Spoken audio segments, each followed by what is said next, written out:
Why do some nations with all the ingredients for success, passionate fans, regional rivals, even Olympic moments, still fail to spike their way to volleyball glory? From India's administrative chaos to Thailand's gender divide, today we're diving into the most perplexing underachievers in men's volleyball. These teams aren't just losing matches, they're squandering potential, trapped by neglect, politics, or sheer bad luck. Strap in, it's time to unravel why talent alone isn't enough. If you're enjoying the video, make sure to subscribe and hit the notification bell so you never miss out on our latest content. India's men's volleyball team, once a continental force with Asian Games medals in the 1950s-60s, has now been erased from the FIVB rankings entirely as of January 1st, 2025, a humiliating nadir for a nation where the sport still thrives at the grassroots level in states like Kerala, often rivaling cricket in popularity.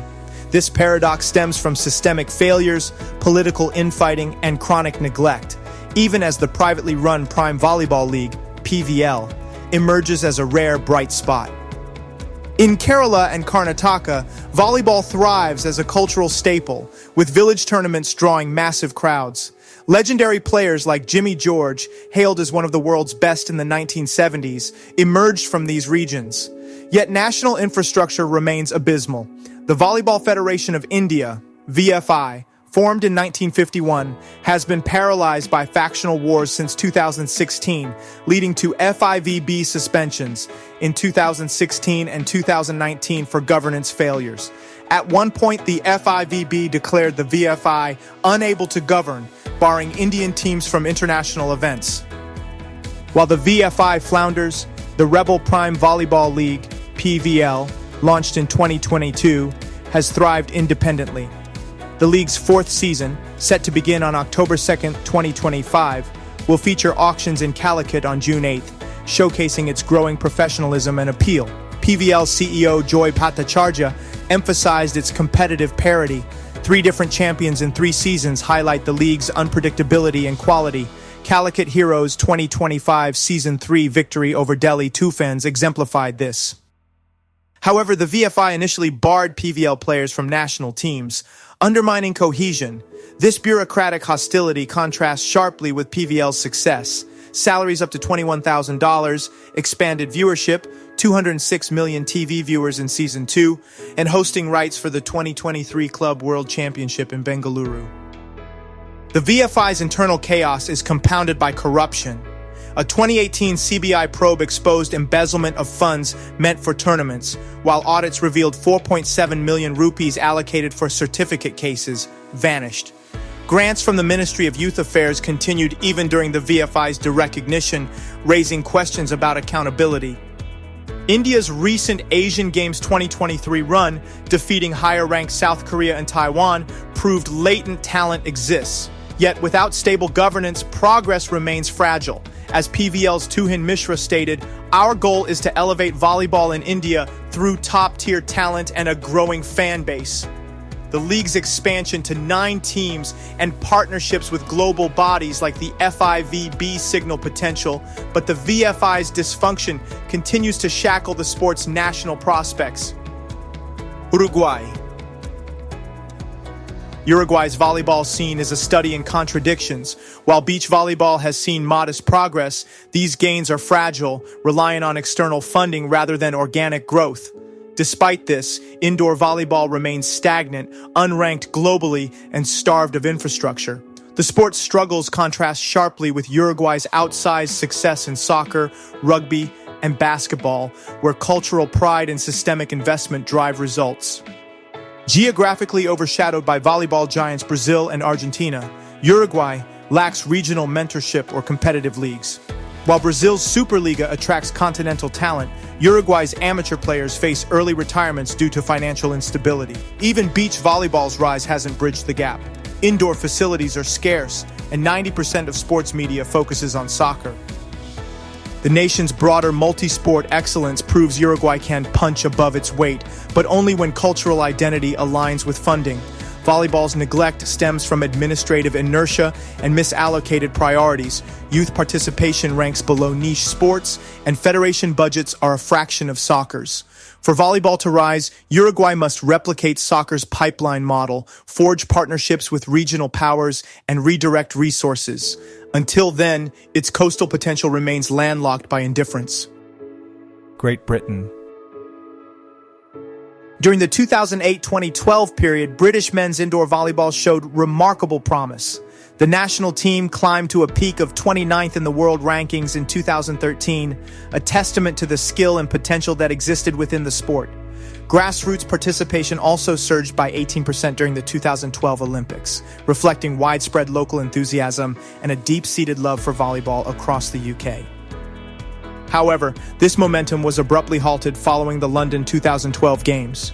UK Sport slashed its funding from around $4 million pre-2012 to nearly zero afterward, shifting its focus to medal-centric sports such as cycling.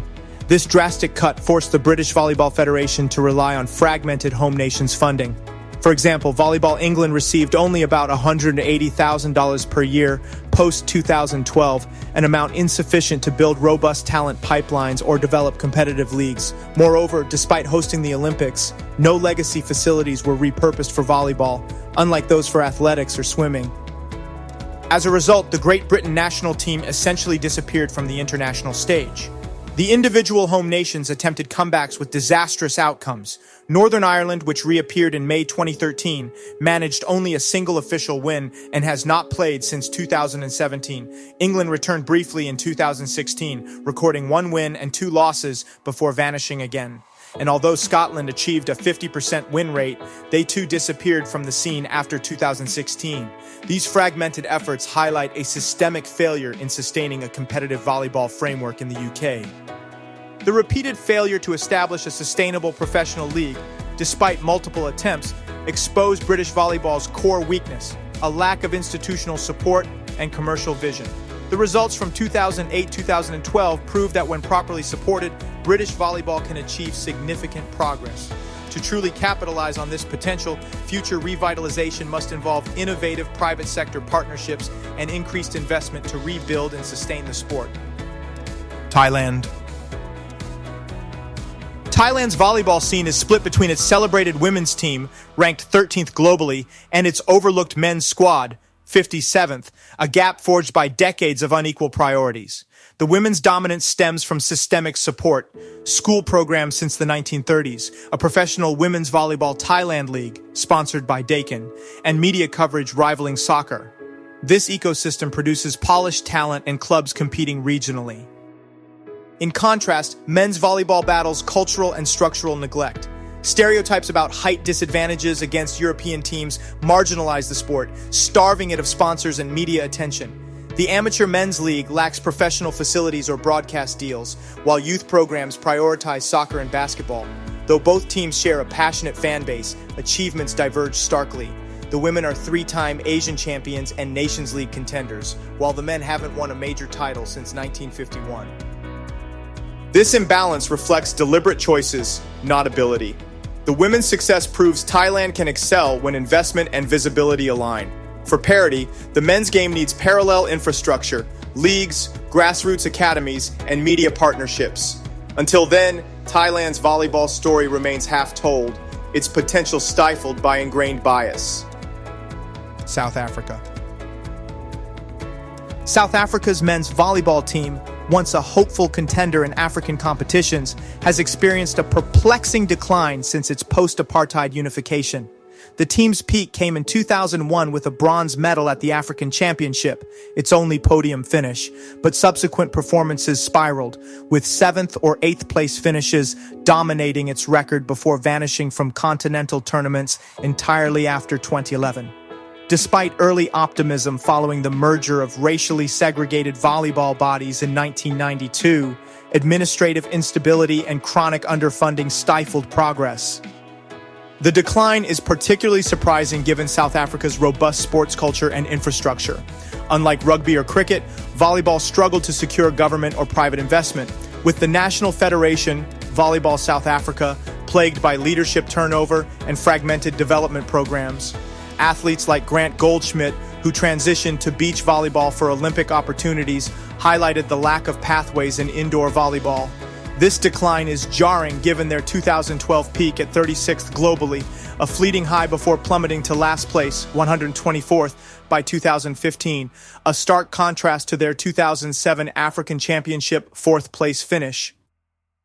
The sport's collapse mirrors broader systemic issues. Apartheid's legacy delayed unified governance until the 1990s, and subsequent efforts failed to build sustainable leagues or youth academies.